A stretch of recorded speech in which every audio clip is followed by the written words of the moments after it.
What's going on, everyone? Charlie here. So we're going to talk about the three ways to hold, the pros and cons of each, because a lot of you have been reaching out, really concerned.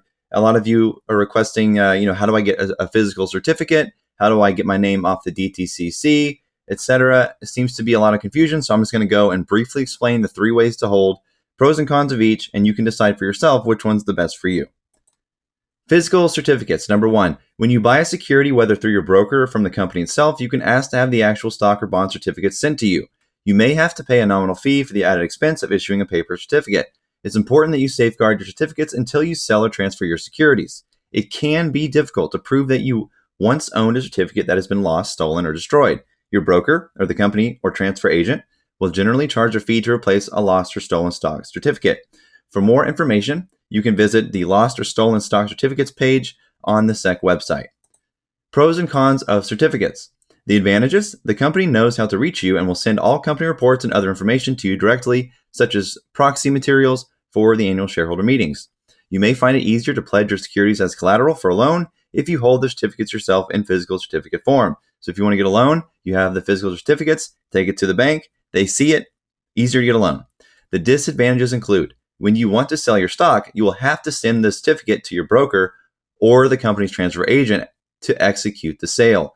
This may make it harder for you to sell quickly. Now, I don't know about you, but during MOAS, if we get to those legendary numbers, we're going to want to sell pretty quickly. If you lose your certificate, you may be charged a fee for a replacement certificate. If you move, you will have to contact the company with your change of address so that you do not miss any important mailings. That's physical. So if you want a physical copy, that's how you go about getting one. You go about this methodology. You just found out the pros and cons of each from the SEC, so make your call. Street name registration. You may have your security registered in the street name or seed & co. held in your account at your broker-dealer. Many brokerage firms will automatically put your securities into street name, unless you give them specific instructions to the contrary. Under street name registration, your firm will keep records showing you as the real or beneficial owner, but you will not be listed directly on the issuer's books. Instead, your brokerage firm or some other nominee will appear as the owner on the issuer's books. While you will not receive a certificate, your firm will send to you a daily account statement that lists all your securities at the broker-dealer and transactions as well. Your broker-dealer will also credit your account with your dividend and interest payments and will provide you with consolidated tax information. Your broker-dealer will send you issuer mailings such as annual reports. And another benefit of this that is often ignored is the fact that despite, you get the issuer mailing, annual reports, tax information is cost basis. That is important. Wash sales are important. Cost basis is necessary.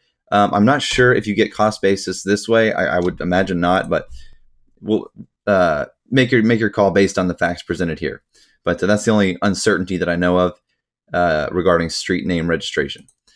Pros and cons of street name registration.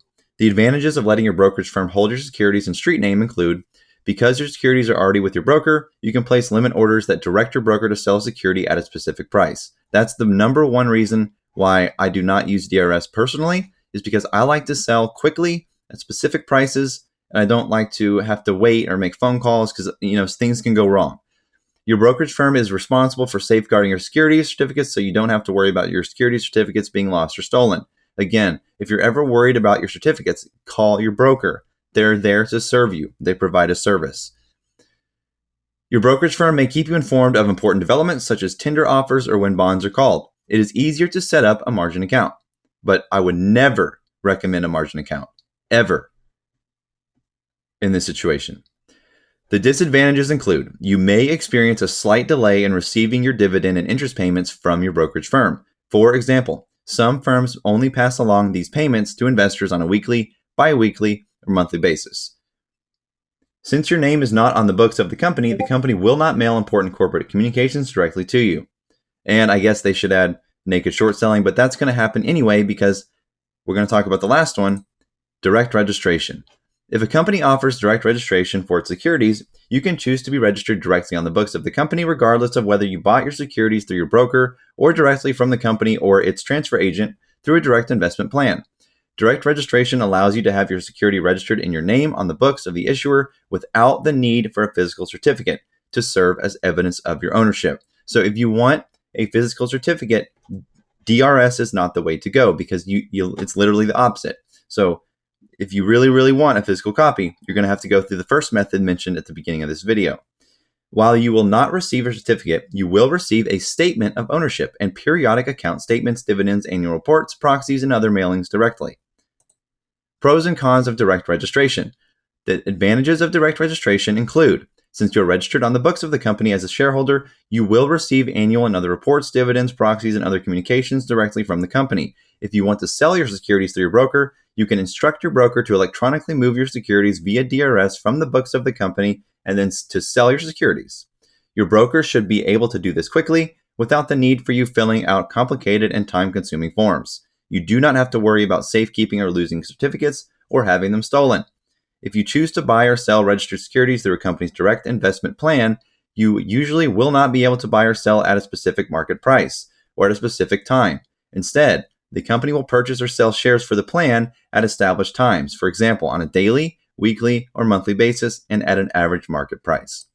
Now that you know what the pros and cons are and types of registration, which one is best for you? While it is solely your decision how to hold your securities, you should carefully review each of the alternative forms of security registration and should consult with your financial advisor or broker-dealer to determine which form is best for you.